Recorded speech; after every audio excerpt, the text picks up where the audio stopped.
How's it going? Shit, I'm old. Uh, 81 years young, is that right? 81, right? Well, I was watching the Vice documentary that they Oh, did, yeah. if you wanna call it, and that was, I think, like, a couple of years ago, but you were Yeah. running, man, you look good, you look like you're moving great. I still exercise every day. I can't run. Since then, I had to stop running. I would trip and fall, and it's not Mm. because my bones and ligaments, all that stuff is fine. The mind doesn't work fast enough. And Uh, that's what slows down. Are you a runner or anything? well, I played soccer, so they Oh, unfortunately made yeah, us, you're run so much that I right. kind of was like, "I'm gonna not do that for a couple of decades," so But that's I mean, I haven't ran since I was in my 20s after I got out of the Navy. So I must have run 50, 60 years or more.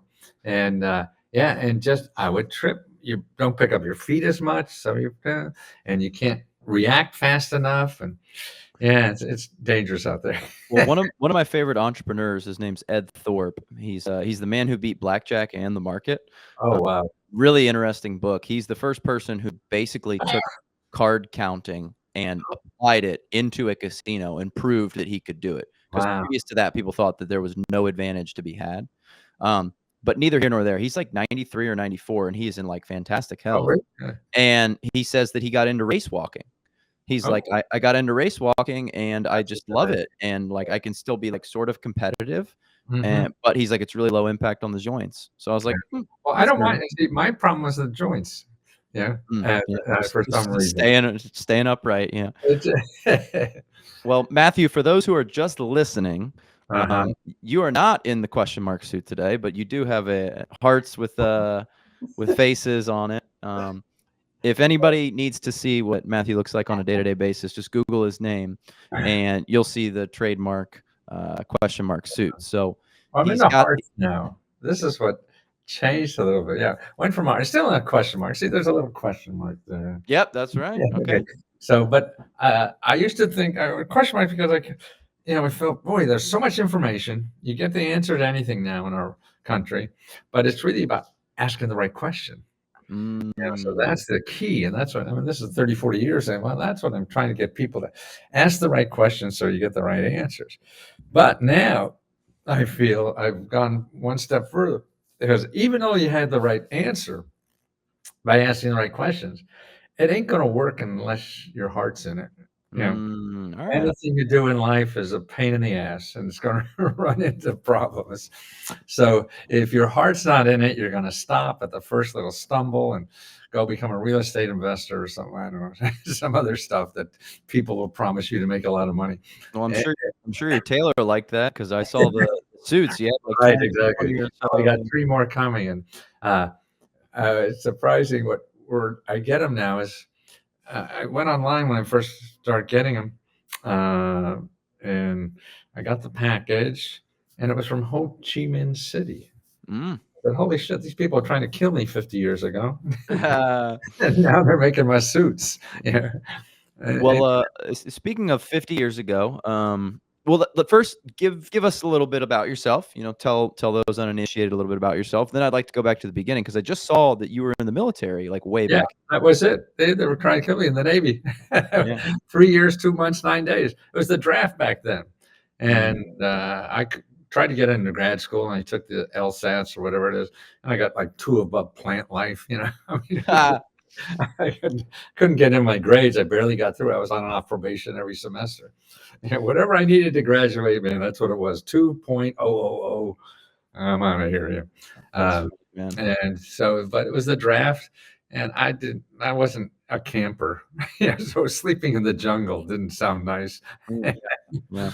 So the Navy, I got a clean sheet every night. But the other thing about that is I never had more responsibility for the rest of my life. I mean, a 22-year-old kid, send me OCS, teach you how to drive ships, out in the South China Sea where there's no GPS or any of that stuff. You had to use the stars Hmm. to do that. So they teach me how to drive $1 billion ship and watch the war. And that was cool. Could have done it all in a couple of weeks, but 3 years. But then I became a diplomatic courier in Northern Europe, and that was sort of cool too. Hmm. I was a young kid with a gun and a briefcase to my handcuffed on my arm, and traveled commercial airlines. And then you could have the guns. Hmm. But when you got up in the air, you had to give the gun to the pilot. And then You're wondering, do these guys know what to do with this thing? well, I mean, I'm a kid, like 22, 23 years old or something like that. With a And gun and a briefcase full of God only knows what documents. exactly. files, I you had know. no idea. Is it like one of the classic things they don't tell you what it is? Oh, heavens no. Oh man. You just have to die for it, though. Yeah, or lose your hand, right? Right. Yeah. So it was interesting. I got 5 good stories. I could have gotten a few months instead of 3 years, 2 months, 9 days. I had other things to do in life. But the responsibility they give young people. I saw that in uh, campaigns, like my son when I was in Columbus there with him. Man, he hated his job and read about Obama and all he wanted to do, so he gave up everything, went and worked. And Mm. now, if you're talented and in the beginning, man, you just, I mean, in 6 months, you're an old timer, and they give you millions of dollars and hire hundreds of people, and Mm. another kid, 22 years old, doing this stuff. And it's just amazing what government things there are for that give a lot of responsibility to young people. Well, speaking of government, that's clearly how you're kind of famous. Is you've talked about grants for gosh, I don't know how long. Yeah, 50. I think I saw that you were on Larry King, you were on Oprah, you were on Good Morning America, you were on every big major show talking about it at one point in time. Well, So I okay, Columbus, you had a nice set. What I do a book for a year and then go out and do 50 cities. So I go city by city. I always start in Ohio. Cleveland was an incredible starting place for media. And I would interesting. always start in Cleveland. They got about 7 or 8 shows to do there. Good Morning Cleveland or a good, I forget. Yeah, all really nice. Yeah, and I was sort of like family in all these shows. I've come there so much. And then I drive down to Columbus and do a handful there. And once I did Toledo, that was it. That was not really big enough at the time. Yeah, that's about what people say about Toledo still. It's like, yeah, why are you going there?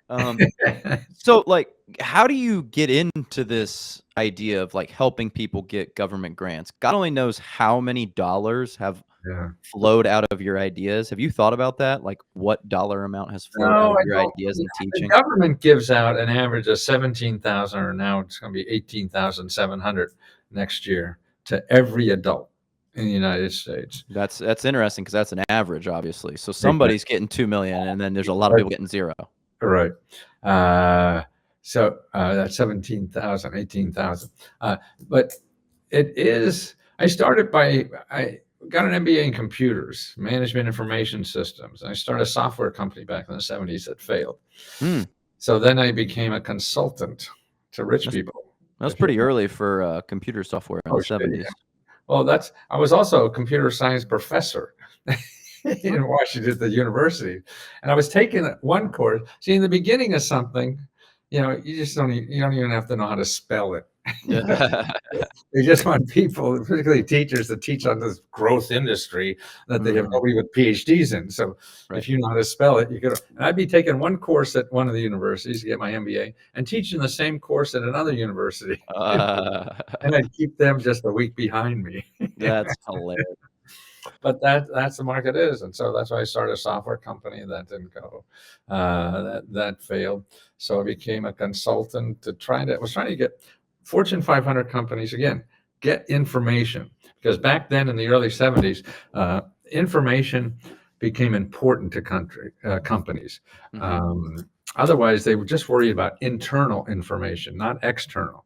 And my thing was, you have to start worrying about external, because that's when the oil embargo started and the whole country came to its knees because some little country halfway across the world, raises the price of oil.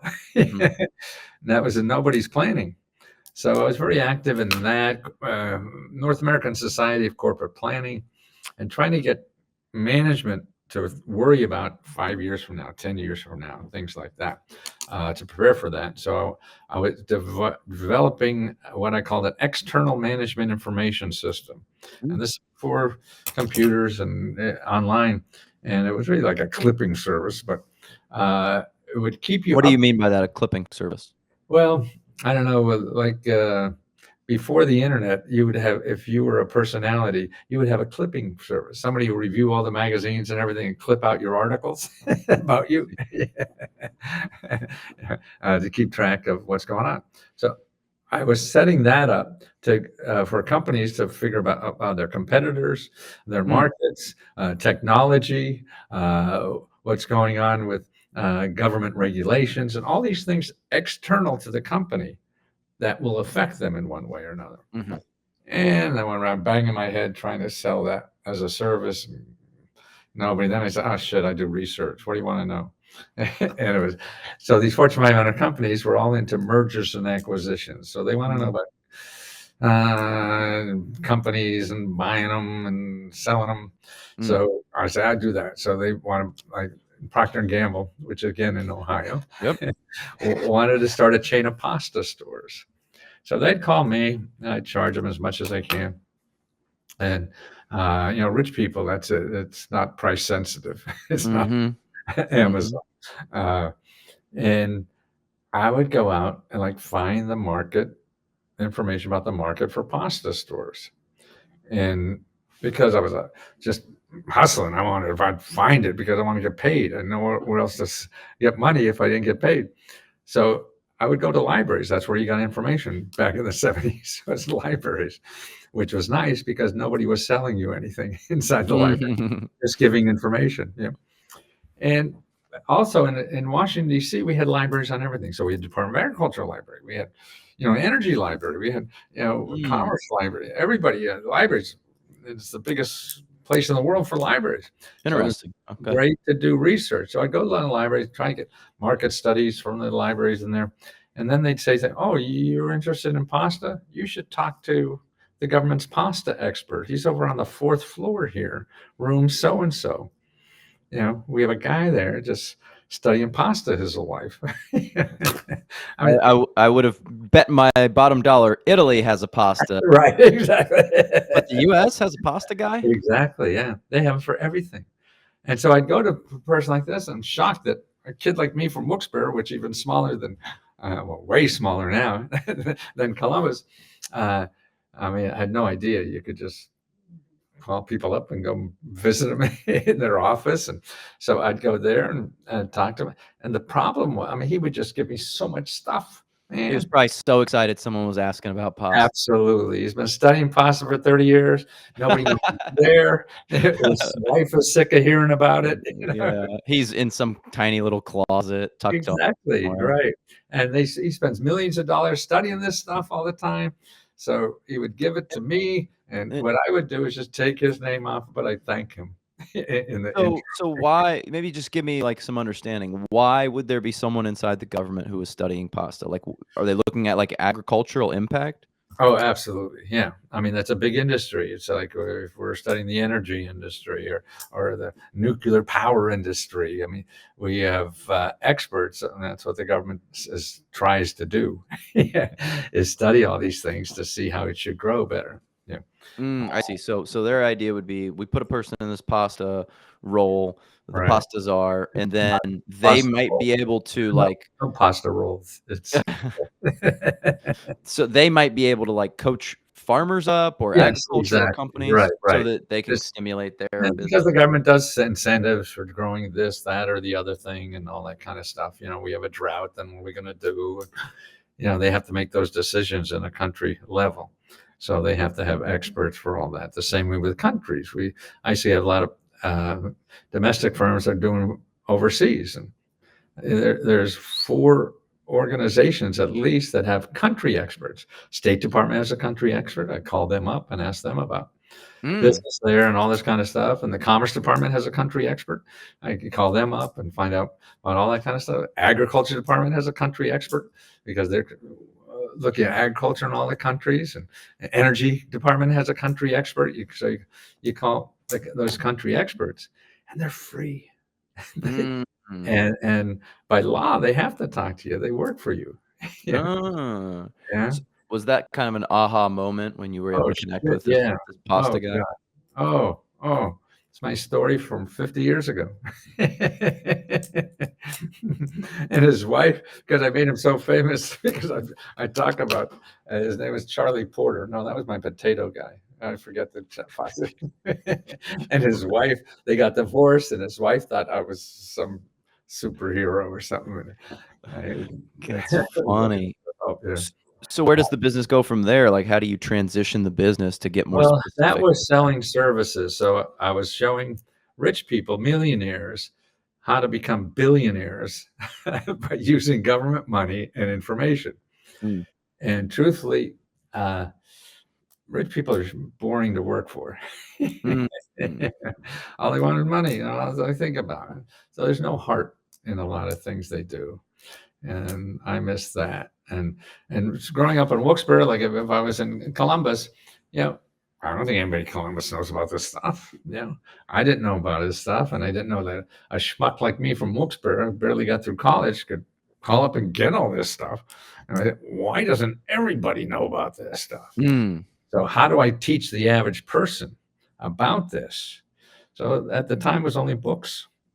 So that was the way to get to people, and, because I was charging $10,000 or more, you know, to do this kind of stuff, and people in Wilkes-Barre can't afford that. Mm. So $20, $30 book, 40. That was the way to do it. 2 became New York Times bestseller, and I flunked English in college, and that was one of the greatest things that ever happened to me. Try to find that goddamn English teacher who flunked me. That's right. That's right. Tell them they didn't know anything about English. Exactly, man. Look at me now, 100 books later. Yeah. And that was that 2 New York Times bestseller. Man, I never thought I'd be on the New York Times bestseller list is like Mars to me. So what's that first book about? Are you approaching this topic of grants? Because I think Oh, you're absolutely. sort of It's all famous. about, it's all about money and benefits from the government. Everything I do. When did you decide to go away from I can find information to I can find these programs that are going to pay people? When I got, when I found all these things doing one-on-one for rich people, and I said, I'd rather do this for everybody else. Mm. And was that also part of the business where you're finding grants for these companies to Oh, pursue absolutely. research? No, I see. same thing. And that's when I ran into a book in the government printing office called The Catalog of Federal Domestic Assistance. And that was a big grant directory, all the money programs they give out. And that was my Bible to start. So my first book I did for consumers was take that book. Nothing in the government is copyrighted. So I just plagiarized the whole bloody thing and called it. I've heard you say that, and people Yeah. have critiqued you for that. Right, exactly. Yeah, that's one of the things that they don't like about me is that you can get the information. Yes, you can get all information about taxes too, but Oh, yeah, gosh. How long is the tax code? Like 7,000 pages? right, exactly. So this thing, what I did, and I think what my superpower in this stuff is making it in English. In other words, the Catalog of Federal Domestic Assistance will have a program that one of my favorite ones is called Urban Homesteading Act. But when you read the fine print, it's homes that the government got stuck with because you didn't pay their mortgage and they have it insured because they insure all the mortgages, right? Right, the Fannie Mae, Freddie Mac, that thing? Right. So the bank gets their money, but the government gets a shitty house that's going to a pot now. So what they do is they give it away for $1. Yeah. And you pay them $1, you get a house, and they usually get 20, 30 grand to fix it up too. So I said, this is not Urban Homesteading Act. This is houses for $1. Yeah, yeah. So that's what I did. Went through that whole book and wrote out my my title, and just copied all the rest of it. Called the book "Getting Yours," and sold millions. And, like, how often do you, like, hear stories back about people utilizing these programs? Because I started to read the comments in some of your YouTube videos, and people are like, "Dude, I did this program, like, I thought it was BS," and, like, this guy goes, "My mom got 50 grand for something." And I was like, "Oh, Exactly. geez, that's real." And I get more of that now than ever before. I sell millions and millions of books because books people don't read. Even sort of like I always thought of it, they're like diet books, you know. We all buy diet books, man. We're all getting fatter. We're the Yeah, fattest right. What's world. going on there, huh? Yeah, there's plenty of books about getting rich too, and Exactly there's right. still a lot of poor So, folk. but now, and after people stopped buying reference book, I was really screwed. So I had to think of another way. I knew the information was good, but I had to figure out how are people willing to pay for that information and what format? They're not going to buy a book anymore. You know, they're not going to pay $10,000 for a consultant or to do one-on-one. But what I stumbled in by accident is community. Now we have a community of 20,000 people, I think now, that help each other get grants. I don't even Mm. know how to do that. I Mm. do a lot, but it's you have people because I've been studying 50 years, and for me to try to help somebody to just learn how to spell the word grant, it's hard for me to relate to them, and where they are in the process. So another member who just found out about it, you know, loves talking about it, and they could help the person, and they get more out of that person than they would me.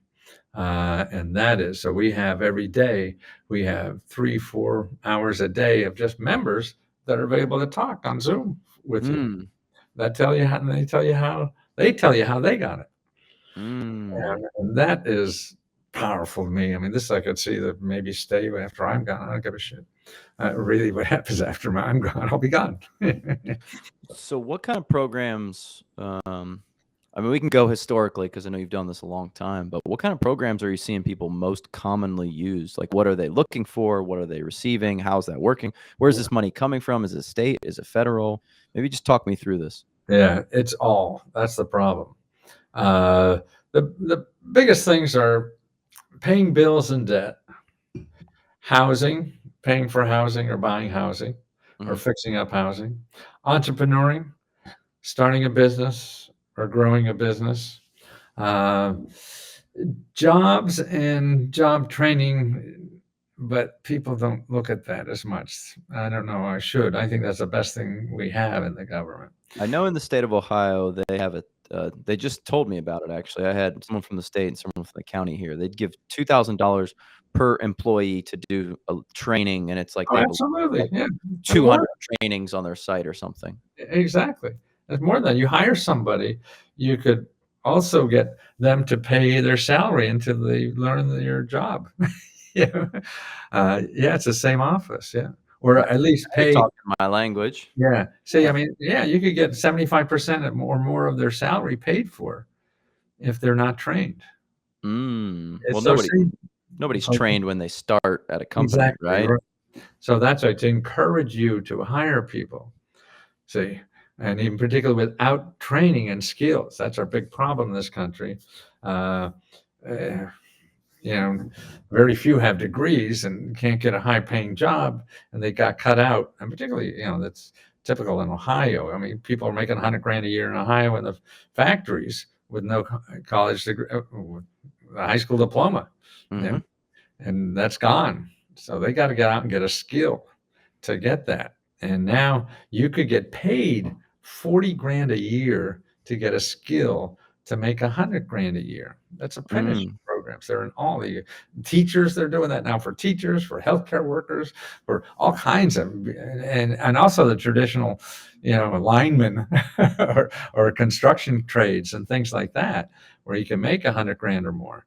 But if you have the training, and the government will pay you to be trained, not pay you Ohio University 40 grand a year to go to school. They Mhm. pay you 40 grand to learn that skill. And it's part book and mostly on the job. Okay, so maybe talk me through this. I'm 18. Listening to this, I go, "Whoa, hold on a minute!" Like he's Yeah, saying, I don't have to go take out student loans to go right. to Columbus Absolutely. State and transfer to Right. Ohio State. Right. He's saying I can get paid. Like, what would that look like? Where would that funding come from? Is that state level? I know you don't know probably the state by No, state I do. Yes. laws. Oh, no, I don't. Well, here's what you do. A good place to start. First of all, never go to Google unless you have money. Never look for anything for help in Google. Gonna be a lot of ads. Right, unless you have money. I mean, Well, I heard you say that you were doing the advertising on the behalf of the government that they should have been doing, and you just Exactly. I'm just better at marketing this than they Right, are. exactly. They now they're calling it the Urban Homesteading Act. That's their marketing. Right. Yeah, Homes for $1 was a lot better of Right. a it's a little clickbaity, but it was pretty good. Right. That's what marketing is. Uh, and that's another thing. When I used to do commercials on TV, I said, "Oh, you can't say that on TV." And I found out because I helped a lot of people at the FTC get people who were scammers on television infomercials. You can say anything you want in advertising. The only time it happens if you take somebody's money, then they get pissed and they're Mhm. going to complain to somebody, and then they'll come after you. But if you give them, that's why I give you money back no matter what. I don't care. Yeah. So you don't have to, fill out something 5 pages of before you get my help. Nah, I give you money back. So I never have that problem. And that's why lawyers say, no, you can't say that. Yes, you can. Nobody's going to come after you unless you take their money. You said don't start on Google. All right. And don't start on Google. But, okay, here's where to start for, let's say, job training. Okay, you don't know what to do and you're 18. Can you go online now on another tab? Yeah, of course. Okay. Go to findhelp.org. Before I close it, by the way, the tax code is 6,871 pages, so 7,000 was a pretty good book. Right. Findhelp.org. Yeah. All right.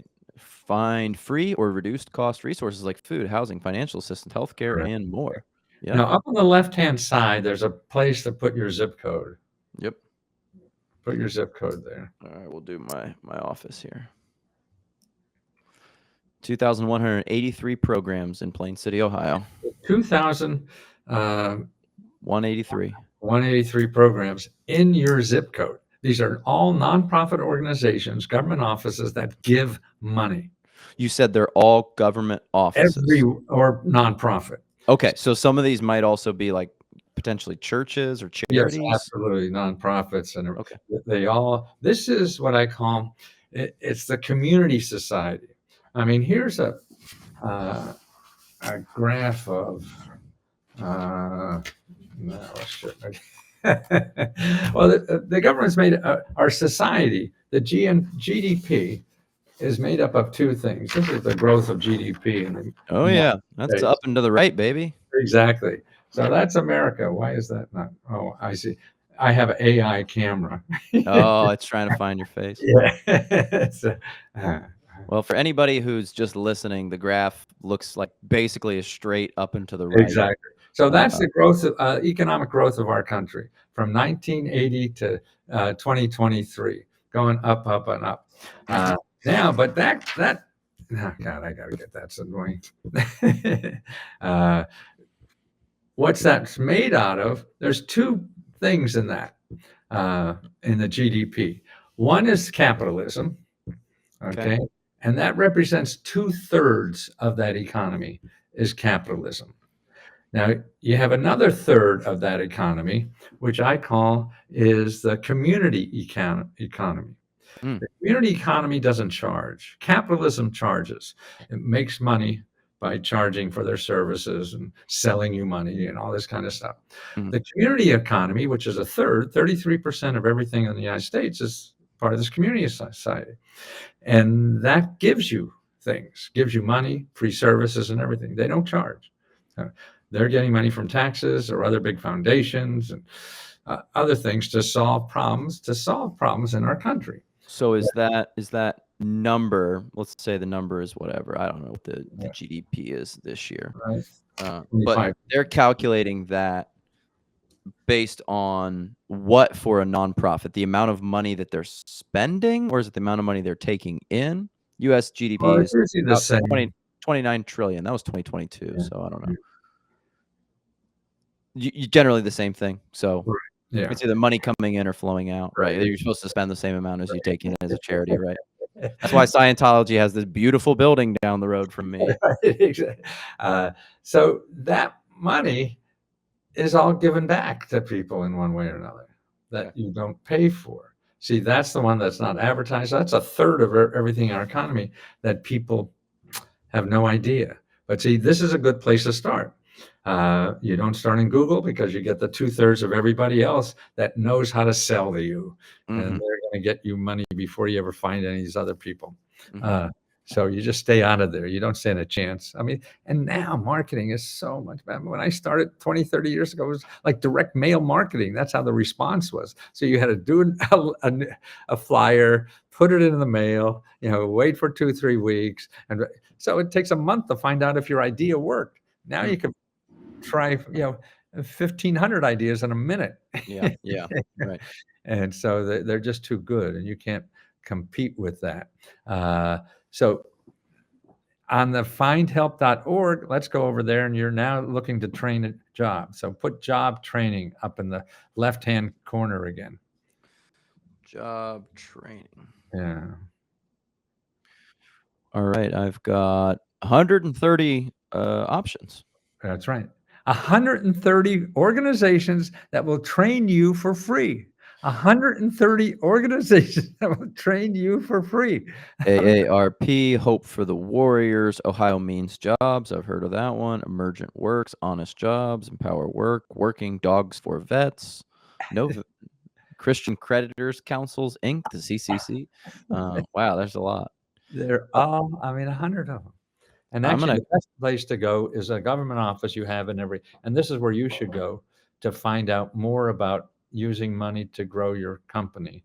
You go to careeronestop.org. But save that link if you can, because maybe we'll come back to that. So I guess this is one of the questions I have for you that I wanted to ask later, but I'll ask it now. Like, how do you think about the government as a whole? Like, do you think that they should be doing these programs? Do you think, like, just maybe talk me through that? Because you've probably thought at depth about this over the last decades. Every day. Yeah. And my bottom line is, I don't care. I shouldn't, because my mission is, this is reality. What's there, right or wrong? Yeah, sure. You could probably take away half of this and nobody fucking notice. Yeah. So the politics involved. What bothers me is the people who need it don't know. And that's what the people who don't need it know and get more than their share. Here's a new program. 8.4 billion government grants to lower utility bills. Bottom Right. 5% of income receive 1%. Top 25 income receive 65%. The poorest 25%. A tenth of that's 100th of a billion. The middle 50, 2.8, and the richest receive 5.5 billion in energy. These are millionaires. I mean, this is from 100K to 100 million or whatever is the top. So they're getting, most of this money. Why? Do they have trouble paying their heating bills? Right. Well, sometimes. Well, hold on, Matthew. Sometimes they have two or three houses, so they gotta. True. Yeah, right. I'm sorry. That's so insensitive of me. Yeah. And here, the people making 30 grand or less, bupkis. Yep. Looks They're like not even. almost nothing. So why is that program, which I'm sure had good intentions, Yeah. is not actually reaching the people? Is it just solely information, or how is that working? There is a lot.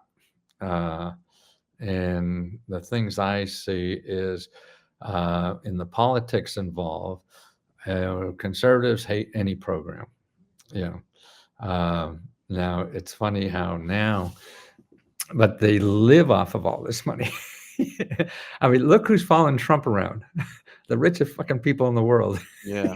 Yeah. Well, you're in Maryland, right? Yeah. You're close to Washington because you. I live in Washington. Actually. Right. Well, it's the rich men north of Richmond, right? I mean, that's Exactly. why that song got, such kind of struck a chord with Americans, because they were like, yeah, where are all these millionaires and billionaires outside of Washington? Like, what's going on here? Now they're all here. They're like, flies on shit now. Because they know see, these guys could make $1 billion without providing any service to the community if they learn how to use the government. They get a law put in, give them $1 billion or whatever. And it's funny. a Biden program that uh, Trump wants to get rid of is for all the new factories that are building. I don't know, Mhm. because maybe they're not Elon's Are factories. you talking about the CHIPS Act? Because the Yeah, CHIPS yeah, Act, that's yeah, yeah. Oh, yeah. So that's yeah, hitting us here. exactly. You know, we like it because it's exciting because Intel's building I Right. think a $10 billion facility or facilities. Maybe Well, they're not all in Columbus, but I know they are building a facility, and 10 billion is the number that's right, being exactly. used, and Who it's else? all CHIPS Act money. Where else are they going to get that? That's all money that's coming from the government. So that's why. And you're a red state now too. Yeah. So they're worried about he's going to try and claw this back. Well, yeah, that's real. That has been talked about. That Right, exactly. Intel kind of started to like slow play this because they're like, well, wait a minute, we want to make sure we're getting this 10 billion before Exactly, we start building. exactly. But you got elected officials that won't let that happen. I see, because they need the money to flow so that Right, a little bit ticks right, out. So how right. does that, like, talk to me about that government corruption? Like, Yeah. how do you see that actually working? Like, where are the people that are getting those billions? Because I don't think it's as simple as like, hey, grease my palm with, $100 million and I'll get this $10 billion act passed for you. How is that kind of working in Well, your thought? like you said, It's that simple? but it's not as obvious. Yeah. I see. Uh, and that's it. It's knowing your elected official. Like now, if you, as a small business or even an individual, the elected officials have so much power over government money. See, they have a special office that they could call in any agency that will hop to it and solve the problem. You and I have to go in the front door and complain. Mhm. See, so when that doesn't work, you go to your elected official and they have a backdoor line. Now, why would they help them better than you? Because I'm a voter. Nah, you vote for your elected official. You don't vote for the bureaucrat. Mhm. The bureaucrat has to worries about the elected official because they vote for their budget. Okay. So they don't want to piss off elected officials because when their budget comes up, yeah, Mm.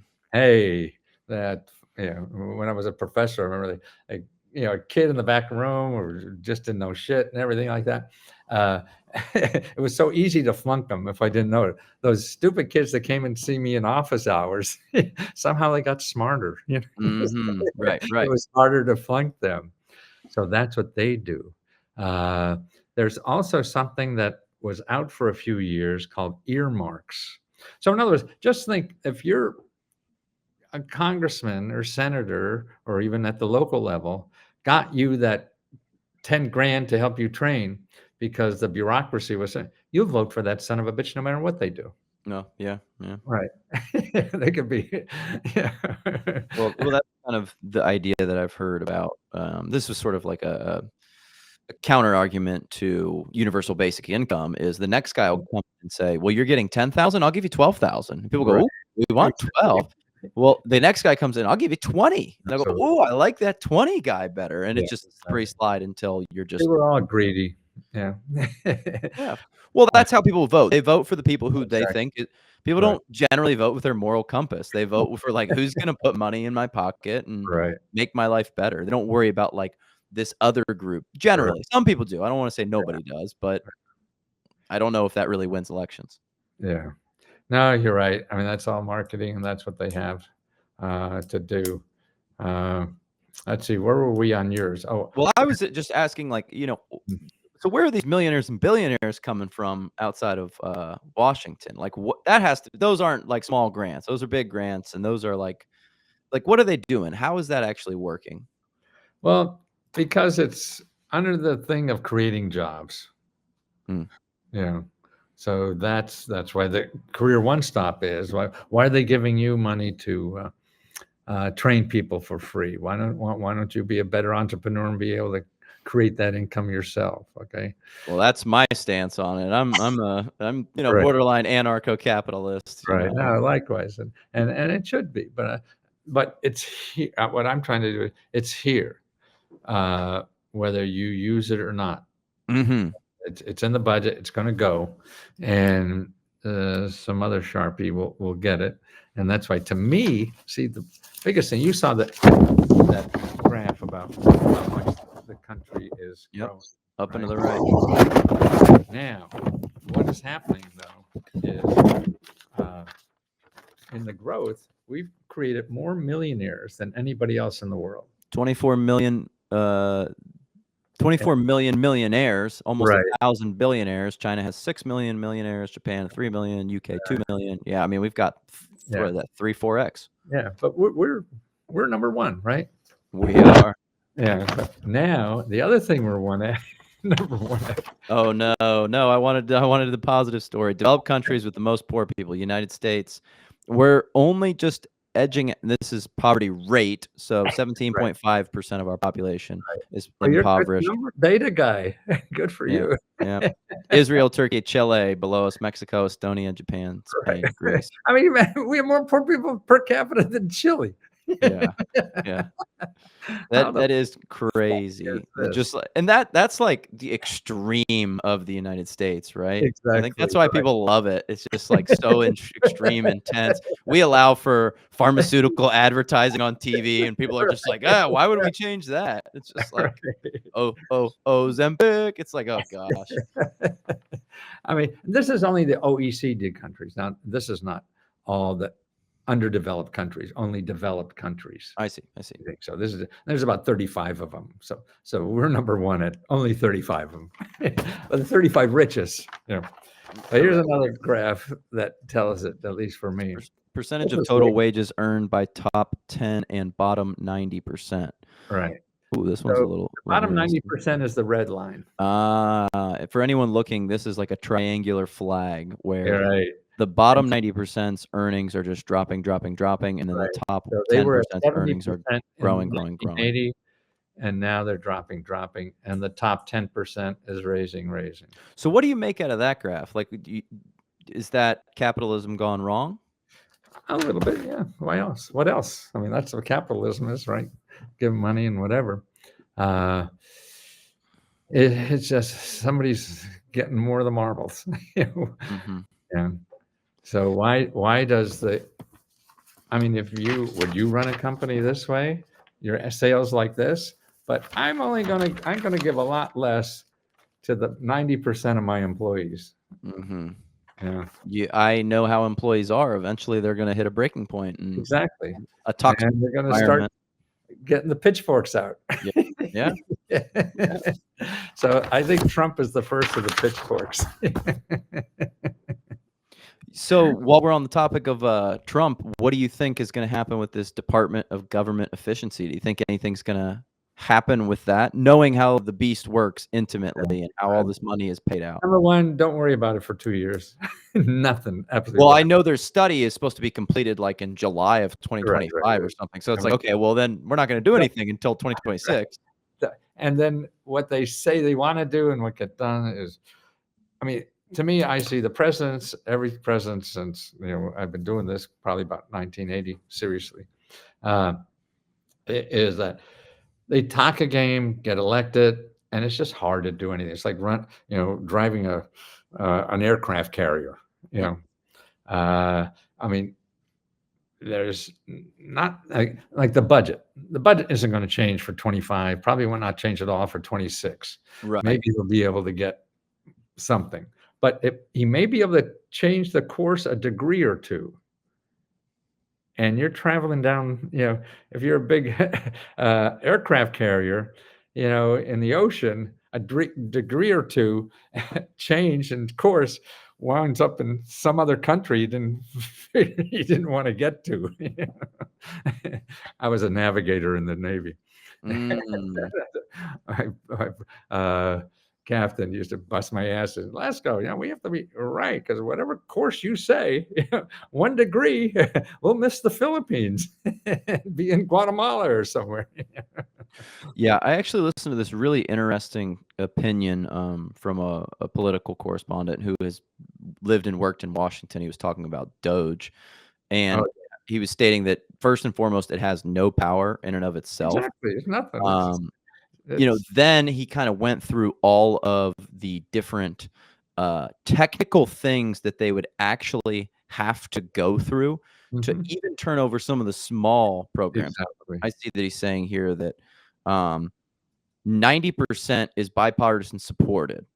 Right. So that's Medicare, Medicaid, and Trump Right, has already said, like, exactly. we're not going to cut your Medicare and Medicaid. So, and then you have the Department of Defense kind of thing. Maybe you can shave some stuff out there. So he said the remaining is only 10% of the budget. Right. And it's like, well, what things out of that 10% do you really want to go in and cut? Like, what Right. are those things? Sure, could we get 2 or 4 or 6%? Maybe we get some efficiencies there, but I'm skeptical because just like you, people have been talking about how bad the Right. budget is and the spending, You're and but not old nothing enough to happened. remember the Reagan had what the hell, Smiley? What was Reagan's? My wife's on the earphones again. They had a big initiative for cutting waste, fraud, and abuse. Everybody does, because there is so much. The problem is people are smart in how they set up these programs. So, like the Defense Department or housing, they put defense operations in every state. So if somebody said they're going to cut it, no, then they got those elected officials are going to save that for them. Yeah.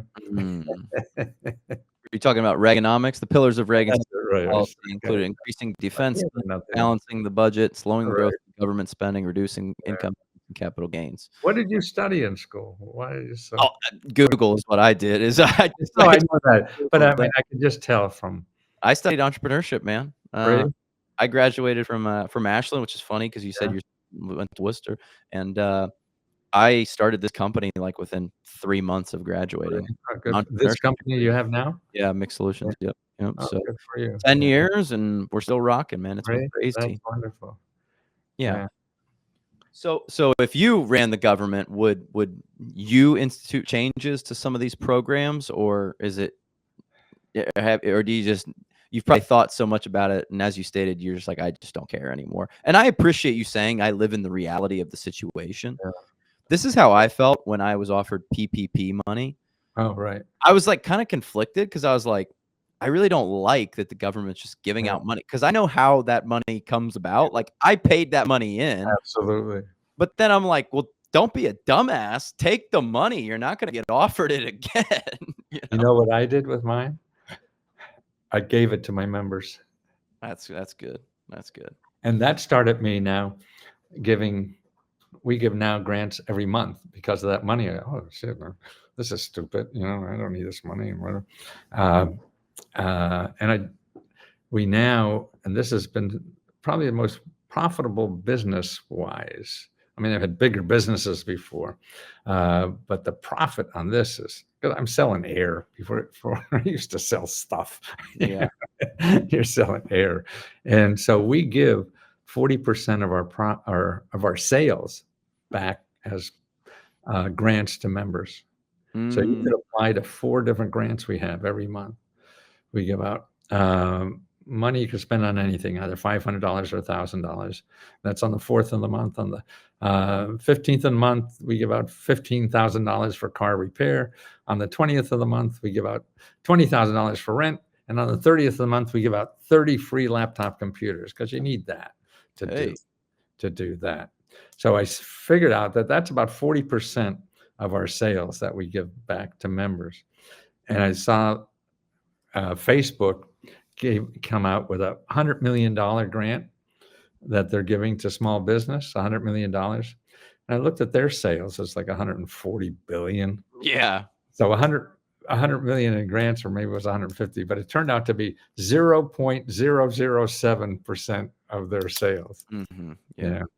So that's now what I would do. It's just too many rich people living off the government. I mean, that's one thing. And like me, why do they give? I mean, I make a lot of money. I get money for Social Security. I don't need it. You know, so I give most of that to a scholarship at a local community college. I think that's the best education deal in America. I mean, for $1,000, you go to school, and here in Washington, that's lunch for these guys, and that's it. So it's that, and just So that's why I feel my mission is just to educate people about this community side of ourselves, which we Mm-hmm. don't know. We get tied up in capitalism. That's cool, yes, and I like it because it shows you if what you're doing is worth anything. Mm-hmm. If you're doing it just because you think everybody should have this, that's like masturbating. You'd rather make love Mm-hmm. to somebody else and help somebody else with something. Uh, and so that's capitalism. But for people who have trouble or to grow, we have to grow. If people are not growing in this, actually, I wanted to get this. I was listening today, some people, two economists who just won the Nobel Peace Prize, I think it was, about why uh, why countries grow. Mm. And the bottom line of that, they don't have the real reason, but they're working on it. But from what I've heard a little bit, I have to look at it more, it's about building an infrastructure that helps that. You have a good education system and all this kind of stuff. The things that we think that should be part of capitalism. And I don't know. I think that's the debate. Every other country pays half the amount of money on healthcare than we do, but we believe in capitalism. Mm-hmm. Well, I mean, we're coming right off the back of the United Health CEO getting assassinated. It's fun. Someone was telling me that someone was making a joke that like the two things that we care about is that this guy, like, he won up the man, and he was also kind of hot. Like that was like the two things. This is the claim denial rate by health insurance. Yes, there he is. This man has got the stats. United is number one, 32% denial rate. Medica 27, Anthem 23, CareSource 20, and then on down. And look at Kaiser Permanente doing their job, 7% denial rate. Yeah. Insurance is another like whole crazy thing, man. I used to work in the construction industry, so we would do like a lot of insurance restoration, and it's just a dirty business, man. Like across the board, I hated it. I had to get out because I was like, I just don't like just arguing with people for a living, and it was just no fun. Yeah, gotta have fun. Yeah. So talk to me about fun, man. You've been doing this career for a really long time. Yeah, well, I think that's the key. And when everything I was doing failed, I saw you saying that you were wearing suits and kissing up to the big corporate companies, and you said it just wasn't for you. All right. Well, I wasn't having fun. I was trying to do it like everybody said. And I had two businesses that failed. I had a software company failed. Wow. Yeah. Thank God, because if it was successful, it'd be mediocre. And wasn't. I don't know, man. You were maybe just like 10 or 12 years, early. If you would have just waited 12 years, you might have been a billionaire. And well, even that, what are you going to do every day with your life? How are you going to love more? How are you going to give more? That to me is the growth.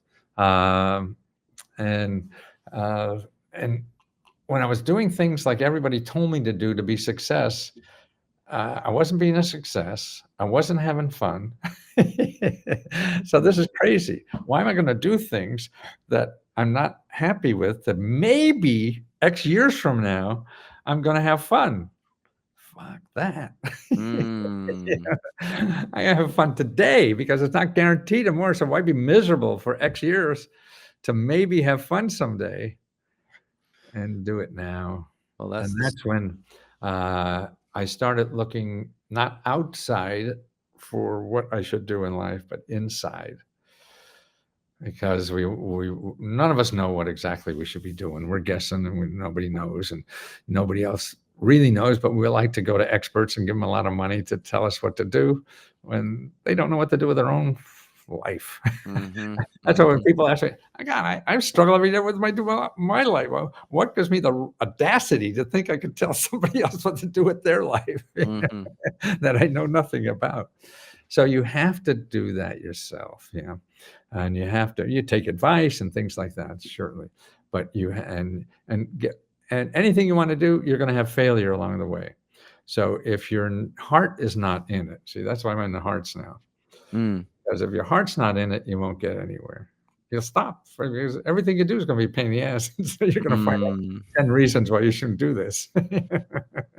Well, also, everything takes a whole heck of a lot longer than you think it will. Exactly. When I started this company, I had this naive idea that I would set it up and I would like have it working, and then I was going to move. I was going to move to Nashville, Tennessee, and I thought Oh, that that would be like a 12-month process, and then I'll move and I'll like run this. I'll do the Yvon Chouinard MBA, managed by absence, and here I am. I'm a decade later. I haven't gone anywhere, and no yeah, plans to. So if you're gonna like take an endeavor on, you might want to remember it might take you exactly, like a decade or 2 decades or 3 decades exactly. before you know it's your life work. And you're like, man, like, did I do the right thing throughout my life? Like, is this what I wanted to do? Well, that's why if you start with something, then that solves that because you have to run for it. Like right now, to me, what, I'm gonna retire and sit in Florida and play shitty golf, you know? I mean, I'm lousy at that. But if you develop something that you could help for the rest of your life, I mean, and keep contributing, that to me is longevity, you know? Do Uh, you feel like you have a mission in life? Is that what you think well, keeps I you don't feel going? anybody gave me a mission, but yes, because I think that's to fight insanity. I Mm. feel a mission, or whatever you want to call it, is a way to keep, um, the demons out of the door, off outside the door. You start worrying about yourself too much, then there's always stuff you could say that's wrong and not right and unjust, and the world is eating you alive and all that kind of stuff. But if you have something bigger than you to worry about, well, I know a lot of people that they get older and they retire, right? and, like, I'm sure you've seen this, Oh, like, you retire and then their like health just starts to deteriorate exactly, very, very rapidly exactly, because they don't have any, like, reason to, like, does exactly, not sound morose, but, like, they don't have any reason to be alive, like, there's nothing, exactly. like, that they're working on or working towards any longer. Well, Uh definitely. a And that's 2009 JAMA Network study found that among groups of nearly 7,000 adults aged 50 or over, those who scored highest on the scale that measured life purpose were less likely to die during the 4-year study period. They were less likely to die during the same period from heart, circulatory blood conditions compared with those who scored lower. These have been a number of studies suggesting that the higher sense of purpose in life is associated with reduced risk of early death, says PhD. wow, Yeah, wow, I mean, and that wow, totally lines up to me. yeah, it does to me too.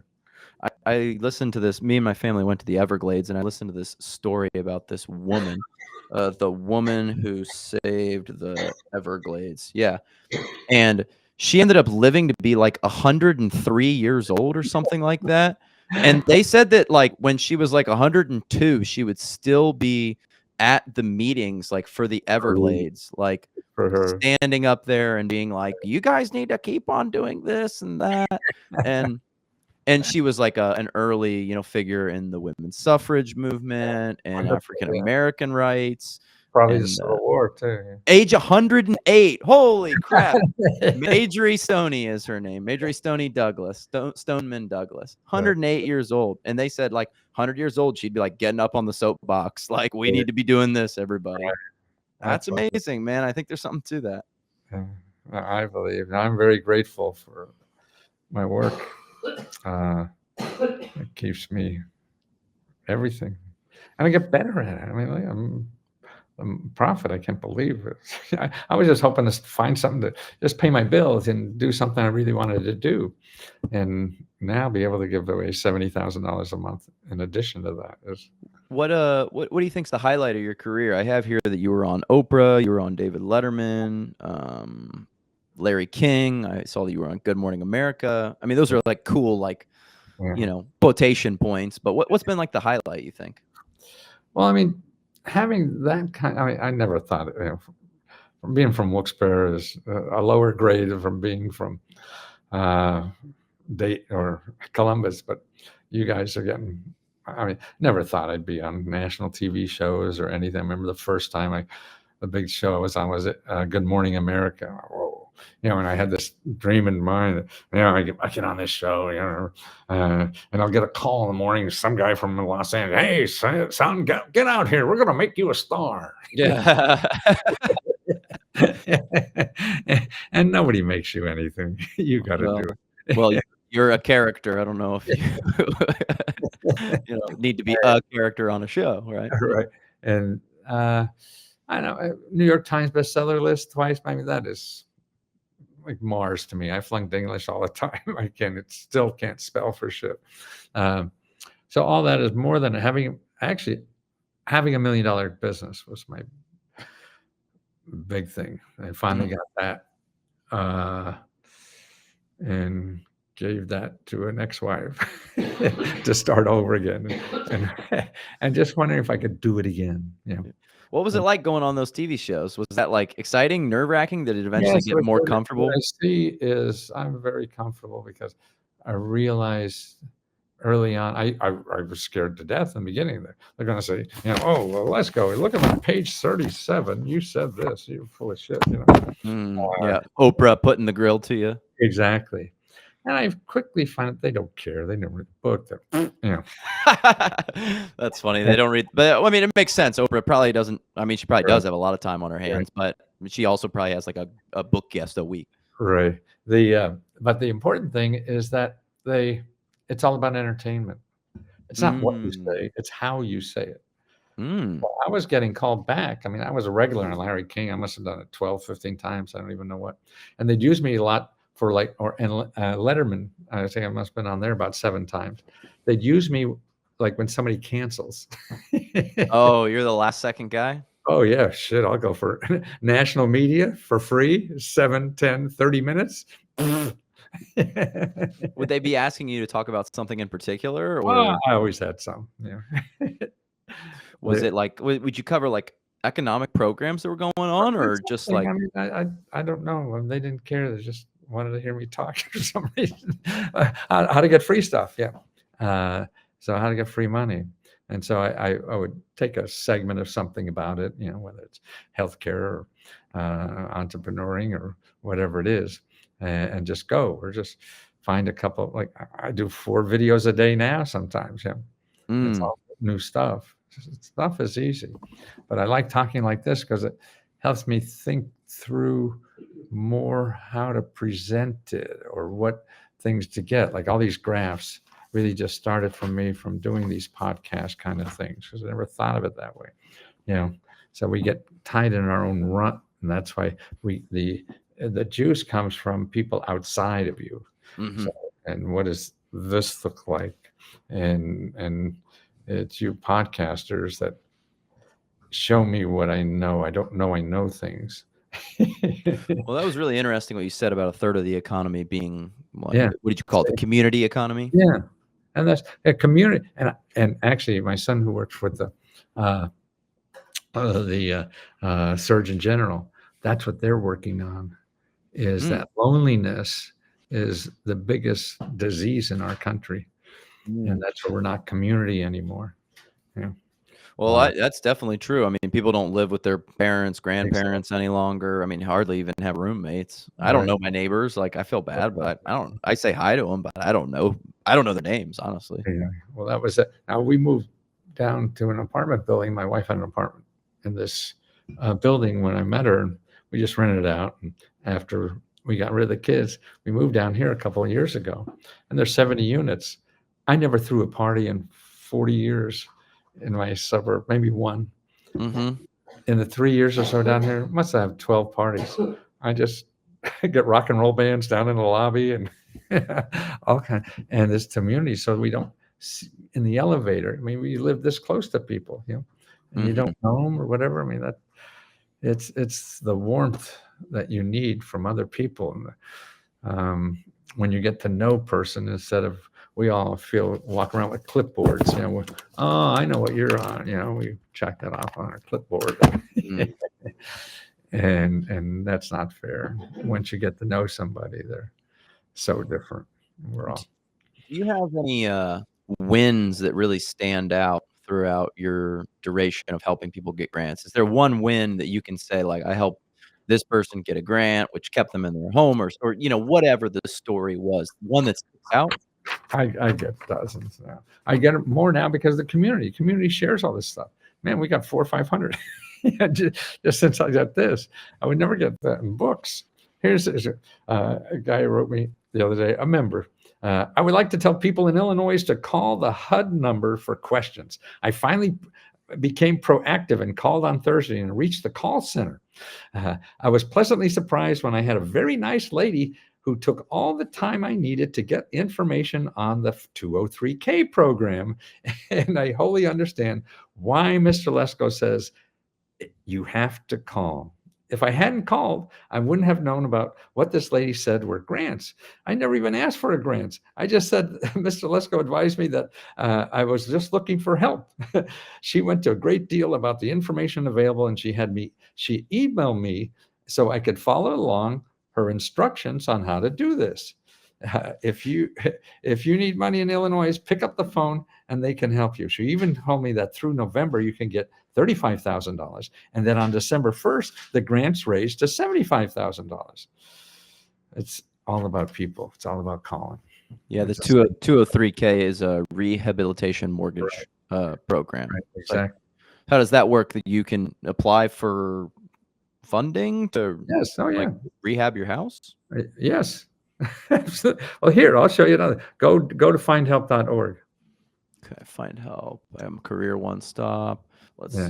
Findhelp.org. Okay, put in your zip code again if you're different. I'm gonna go my home zip code because I'm gonna see if I can, right. Daddy needs a new kitchen, Yeah, right. All right, I'm here. Okay, now in that same where you put the zip code up in there, put home repair. I see a whole housing tab. Yeah. Oh, yep. Maintenance and repair, home repair. Okay. How many you got there? For home repair, I have 219. See?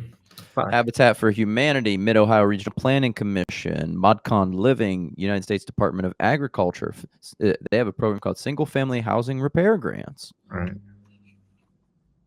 See, a lot of these now, maybe a lot of home repairs are income, but the income could go up to $70,000, $80,000. So you mean like income based? I need to be like a low income individual. Right. Yeah. But maybe it's worth checking. Definitely. This is interesting. There's a whole tab called money. Financial assistance has 697 programs. That's right. People going on Google, 2 billion websites of people want to get your money. Yeah. 600 people that want to give you money. Parenting support, inner city needs, the free store. That sounds nice. Housing choice vouchers, equipment and loan program. This is crazy. This is a whole thing I didn't know anything about. Exactly. And you're a smart guy. I feel like I know too. Every once in a while I feel like I know something, but it's good, man. This is why I do these podcasts. I learn something. I know. That's fun too.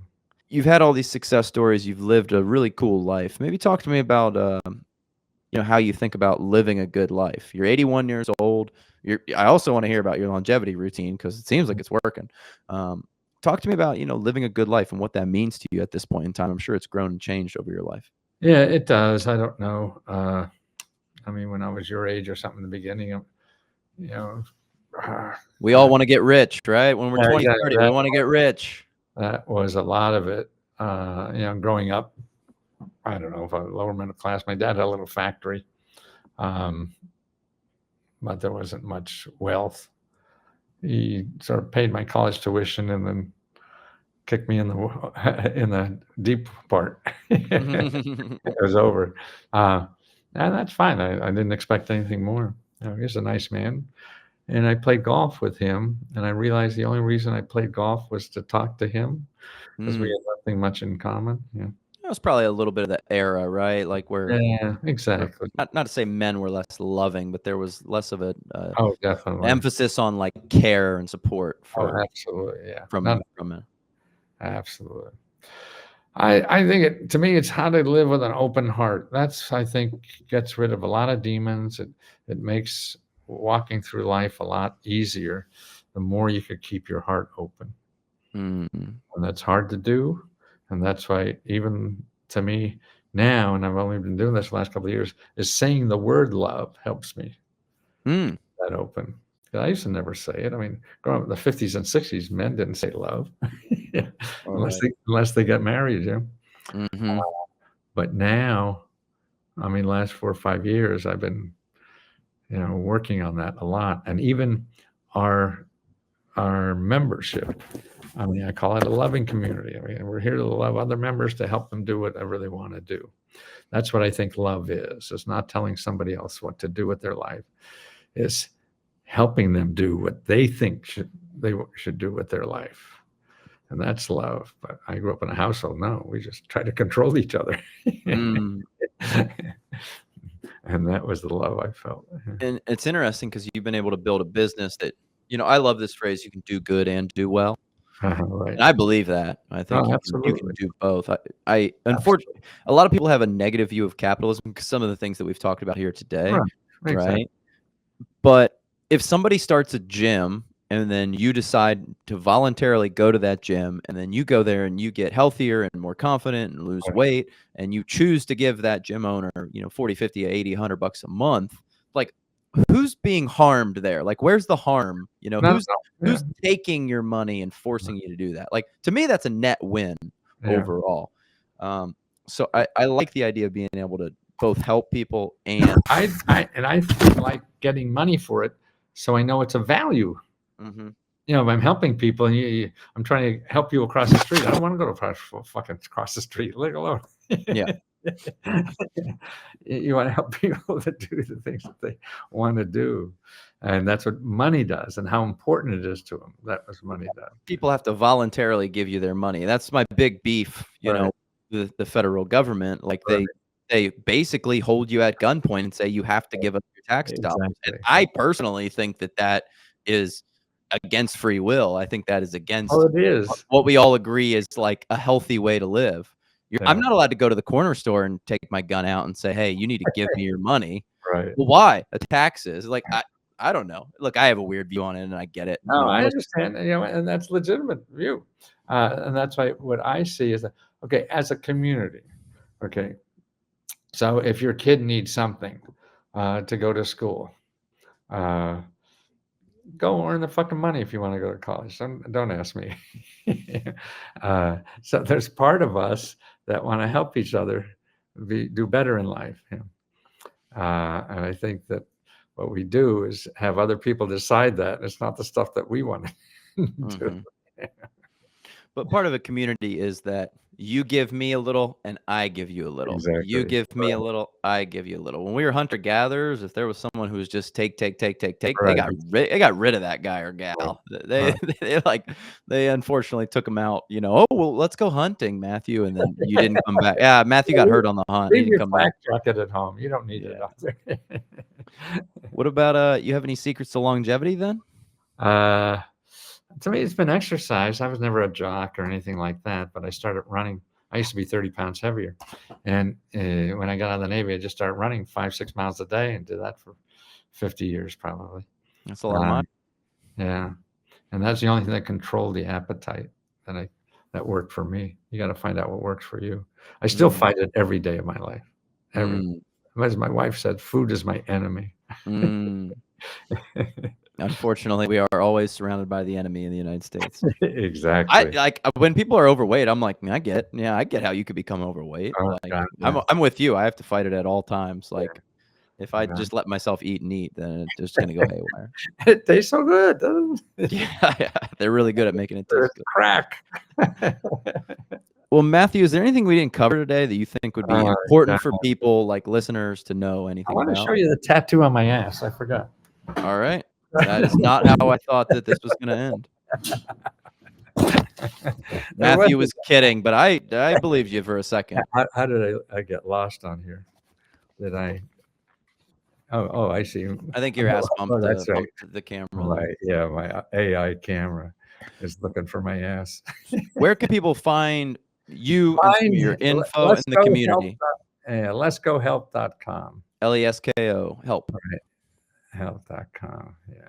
We will link it, my guy. I really appreciate you. This was super fun. I think you're doing great stuff, and you've lived an awesome, interesting life, to say the least. Well, you have to create it. I mean, to me, you got to throw your own parties. Nobody's going to throw a party for you. So throw your own. You have unabashedly thrown your own party, and nobody could ever say that you weren't yourself. takes work, and I had to fight it every day. Even when I first started getting successful, in a way, at least in my mind, they would say, "Oh no, now if you just did this and just did that, oh. And because you get insecure and the sales go down, so you're trying to, you fight it every day." Matthew, I appreciate you, man. Super fun. My pleasure. Thank Nice you, to brother. meet you, and a pleasure. And yeah, I got to look at it's a good idea you gave me about Amazon. I'm always looking for new markets. I told you I'll help you out if I can. I'm not the book expert, but Yeah. there's definitely out there. Will do. Thank you, Matthew.